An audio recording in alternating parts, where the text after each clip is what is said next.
आपके पास कोई भी कवि की रचना अगर संदर्भ से व्याख्या करने के लिए आते हैं तो आप व्याख्या में क्या करोगे? सबसे पहले उसमें 3 प्रकार के प्रश्न पूछे जाते हैं। सबसे पहले संदर्भ पूछा जाता है, फिर उसमें प्रसंग पूछा जाता है, फिर व्याख्या होती है, फिर उसमें काव्यगत सौंदर्य होता है। क्या होता है? काव्यगत सौंदर्य। अब जैसे मैं पूर्व में भी आपको बता चुका हूं कि संदर्भ क्या होता है। किसी बच्चे को पता है संदर्भ क्या होता है? आप बताओ संदर्भ। किताब आप सबके पास है, संदर्भ कैसे लेते? जैसे ये जो हम दोहा लिखेंगे उसके जैसे हेरत हेरत हिटेट जैसे वो संकेत है। हाँ। वो मैंने आपको पहले बताया था कि अगर किताब में अगर पेपर में आपका आ गया तो आपको संकेत भी लिखना है। ठीक है, वो आपको संकेत भी लिखना है। कोई बताओ। हाँ, हमारी पाठ्य पुस्तक प्राचीन एवं भक्ति काल से लिया गया है। इसके कवि कबीरदास जी हैं। मतलब संदर्भ क्या होता है ये आपने संकेत लिखा। संदर्भ क्या है? संदर्भ आपको कवि विषय संदर्भ लिखने के लिए किताब का नाम याद होना चाहिए और लेखक या कवि का नाम और उसकी कविता का नाम। प्रस्तुत पद्यांश या पद्यखंड हमारी पाठ्य पुस्तक प्राचीन एवं भक्तिकालीन काव्य के साखी नामक पाठ से लिया गया है, जिसके कवि कबीरदास जी है। क्लियर? हाँ। बस 2 लाइन आपने लिखना है और ये 2 लाइन हर समय आपको याद रहनी चाहिए। आपके कितने कवि हैं इस पुस्तक में? 5 हैं जी। उन 5 कवियों के पाठ के नाम, उनके रचनाओं के नाम और उनके नाम आपको याद होनी चाहिए। तो आपकी जब आप इसके उत्तर लिखेंगे तो आपको उसमें सुगमता होगी। इसी प्रसंग में आता है दूसरी चीज आती है प्रसंग। संदर्भ को अंग्रेजी में रेफरेंस कहते हैं, प्रसंग को अंग्रेजी में कंटेक्स्ट कहते हैं। अब ये प्रसंग क्या है अब बताओ मुझे। आपको मैंने बताया है तो इसमें प्रस्तुत पद्यांश में कवि ने उस पद्यांश में क्या है, उस पद में क्या है या उस दोहे में क्या छिपा है, उस दोहे में कवि क्या कहना चाह रहा है, उसको 1 या 2 लाइन में उसको आपने लिखना है। अब जैसे हेरत हेरत हे सकी रहिया रहिया कबीर हिराय बूंद समान समुद्र में सो कत हेरी जाए। अब ये जो पद, ये जो दोहा है, इस दोहे में कबीर क्या कहना चाहता है? मैंने कहा ना कबीर ने छोटी सी बात में, कबीर कल भी हम बात करते हैं, कबीर के दोहों में प्रतीकात्मक बात काफी है। तो वो कहते हैं कि यहां पर जो बात कर रहे हैं वो कर रहे हैं एक साधक निर्गुण ब्रह्म का जो साधक है, जो निर्गुण ब्रह्म की साधना करता है, वो कह रहा है कि मैं पूरे जीवन भर ढूंढते ढूंढते रहा ईश्वर को। अब ईश्वर को मैंने कैसे ढूंढा? कभी मैंने राम को ढूंढा, कभी मैंने कृष्ण को ढूंढा, कभी मैंने अन्य भगवान को ढूंढे, लेकिन मुझे वास्तविक जो भगवान मुझे कभी नहीं मिला हे सखी। अब इसमें जब आप 1 लाइन में लिखेंगे तो इसमें यह लिखेंगे कि प्रस्तुत पंक्तियों में कवि द्वारा ईश्वर से साक्षात्कार, एक साधक ईश्वर से किस प्रकार से साक्षात्कार करता है उसकी अभिवेदना की गई है। वो जो निर्गुण जो भगवान है, जो निर्गुण जो ईश्वर है, उसकी प्राप्ति के लिए, उसको प्राप्त करने के लिए, उससे साक्षात्कार करने के लिए वो किस प्रकार की प्रयोग करता है या अभिवेदना करता है, उसका इसमें उल्लेख है। फिर अब यहां पर जो बात आ रही है, अब फिर आता है उसके बाद व्याख्या। हेरत हेरत हे सखी। एक चीज मैं आपको ये बता, जितना आप तन्मयता से पढ़ेंगे काव्य को उतना आप बेहतर उसे समझने की कोशिश करें। कविता का जो प्रथम सोपान है वो गीत है। पहले गीत बनेगा फिर कविता बनेगी। अब वही है, हेरत हेरत हे सखी रहिया कबीर हिराय, बूंद समान समुद्र में शोकत हेरी जाए कबीरा, शोकत हेरी जाए। अब क्या बताओगे आप इसका अर्थ, क्या बताओगे? हेरत हेरत जो शब्द है 2 बार आया है,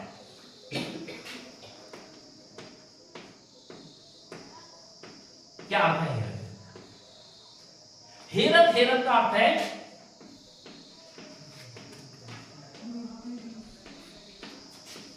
कुछ बोलने का प्रयास करो, ढूंढते ढूंढते। अब कवि किसको ढूंढ रहा है? साधक किसको ढूंढ रहा है? भगवान। भगवान कहां मिलेंगे? कबीरदास जी तो मूर्ति पूजा के नहीं मानते थे। वो कहता है अगर पाथर पूजने से हरि मिलता है तो मैं पूरा पहाड़ पूज दूं। तो ऐसा व्यक्ति अब भगवान को कहां खोजेगा बताओ? हृदय में ना, अपने आप में खोजेगा। कबीरदास जी खुद कहते हैं, आपने पढ़ा भी कबीरदास जी को, तो कह रहे हैं कि हेरत हेरत हे सकी रहिया कबीर हिराय, मैं भगवान को खोजते रहा पूरे जीवन भर, साधक कह रहा है, लेकिन मुझे भगवान है, मुझे ईश्वर नहीं प्राप्त हुई, ईश्वर से साक्षात्कार हुआ ही नहीं, मैं तो हैरान हो गया हूं। हिराय का अर्थ है यहां पर हैरान होना। हेरत हेरत हेरत हेरत का मैं ढूंढते ढूंढते हे सखी, वो साधक अपने प्रिय को बता रहा है, या वो साधिका अपनी सहेली को बता रही है कि हे मित्र, मैं पूरा जीवन, संपूर्ण जीवन उस ईश्वर को खोजते खोजते मेरा बीत गया है, जिसको मैं खोजना चाहता था, जिसको मैं पाना चाहता था, जिससे मैं साक्षात्कार करना चाहता था, वो मुझे नहीं मिला। इसलिए मैं क्या हो गया? हैरान। हैरान को और आप अपनी भाषा में क्या बोले? असमंजस। मेरी स्थिति असमंजस है कि मेरे इतना पूजा करने के उपरांत भी मुझे भगवान नहीं मिला। तो ऐसी स्थिति में वो कह रहा है कि जब तक हम अपने अंतरात्मा को नहीं ढूंढेंगे कि हमारे मन में क्या है, जब तक हम उसको नहीं ढूंढेंगे तब तक हम भगवान को नहीं पा सकते। भी भगवान का जो वास है वो हृदय में है, न कहीं मूर्ति में है, न कहीं साकार रूप में है, वो निराकार रूप में है और हृदय में बसा है, जो राम की हम बात करते हैं। अब वो कैसा है? उस भगवान की कैसा है? बूंद समान समुद्र में, समुद्र देखा है? समुद्र में अगर एक बूंद पानी की डाल दो, क्या उस बूंद को आप अलग कर सकते हो? बताओ। उसी प्रकार से जो आत्मा है, जो मन है, वो मन जो मैं कल प्रतीकात्मक बात कर रहा था आपसे, वो मन क्या है? वो समुद्र के समान है। अगर उसमें एक बूंद ज्ञान की चली गई तो ज्ञान क्या होता है? और बढ़ता है। समुद्र में एक बूंद पानी की चली गई तो पानी क्या होता है? और बढ़ता है। और वो बूंद उसमें क्या हो जाती है? समा जाती है। उसको फिर खोजना मुश्किल है। उसी प्रकार से भगवान है, उसी प्रकार से ईश्वर है, वो हमारे हृदय में है। और जब उस बूंद समान समुद्र में शोकत हेरी जाए, और वह कत माने किस लिए, और हेरी माने देखी, अलग से देखी नहीं जाती। उसी प्रकार से हमारे हृदय में ज्ञान रूपी ईश्वर है, जो हमको बुरे कार्यों से बचाता है, अच्छे कार्यों के लिए प्रेरित करता है। वही साक्षात भगवान है, वही मन साक्षात भगवान है। और इसलिए हमारा साक्षात्कार सबसे पहले कहां होता है? अपने हृदय में। मैं दूसरे की ओर अंगुली करता हूं प्रियो, मैं दूसरे की ओर अंगुली करता हूं बच्चों, 3 अंगुली मेरी हो गया। जिस दिन हम इस भाव को समझ गए कि मैं तुम्हारी ओर तो 1 अंगुली कर रहा हूं, लेकिन 3 अंगुली अपनी मेरी ओर भी आती है। जो नियम मैं तुम पर लागू कर रहा हूं, नियम अपने पर भी लागू कर सकता हूं। तो ये जो साक्षात्कार का जो भाव है, हम अगर दूसरों का हित करना चाहते हैं, हम दूसरों की बुराई करना चाहते हैं, तो पहले हमें अपने आप को सुधारना है। ये कबीरदास जी की बात है। ये इस प्रकार से आप इसमें व्याख्या करेंगे। फिर आता है तुम्हारा काव्यगत सौंदर्य। अभी काव्यगत सौंदर्य क्या है? उस कविता की, उस पद की, उस दोहे की क्या सुंदरता है। अब इसमें पहली लाइन में लिखोगे आप, क्या लिखोगे? प्रस्तुत दोहे में कबीरदास जी ने परमात्मा और साधक के बीच में साक्षात्कार की बात कही है और परमात्मा को निराकार निर्गुण बताया है। ठीक है, अब ये तो आ गया नंबर 1 लाइन। नंबर दूसरी लाइन में क्या लिखोगे आप? अलंकार। अलंकार कौन सा है इसमें? अलंकार जो है इसमें वो है अनुप्रास। अनुप्रास अलंकार मैंने पढ़ाया है। क्या है अनुप्रास अलंकार की परिभाषा?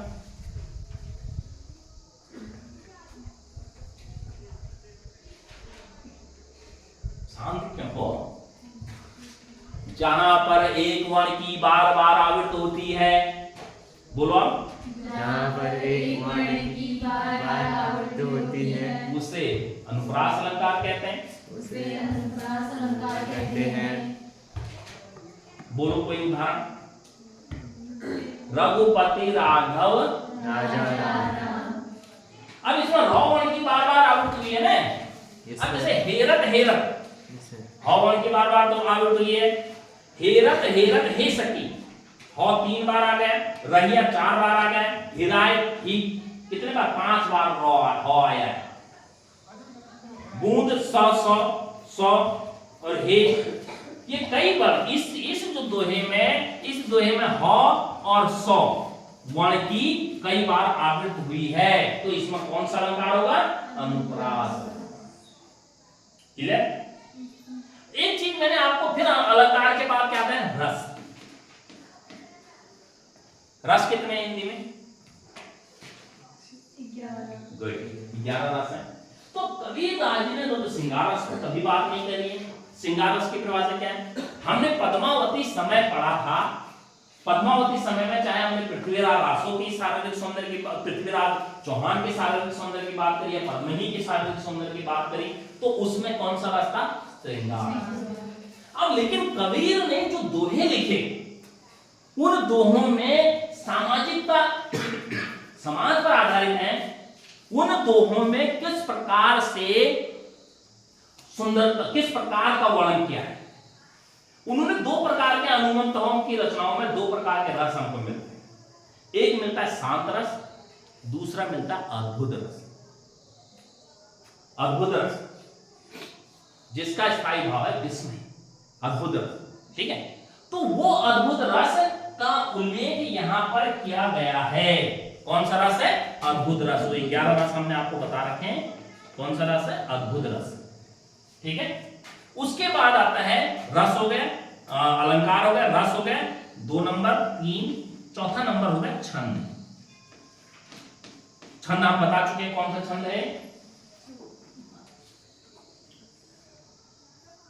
अभी तो पहले जो क्लास में हमने बात करी थी, अभी इसी क्लास में बात करी, दोहा।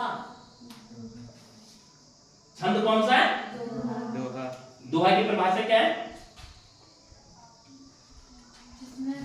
प्रथम और तृतीय चरण में 13 मात्राएं होती हैं। चतुर्थ और द्वितीय और चतुर्थ में 11 मात्राएं। तो छंद दोहा है।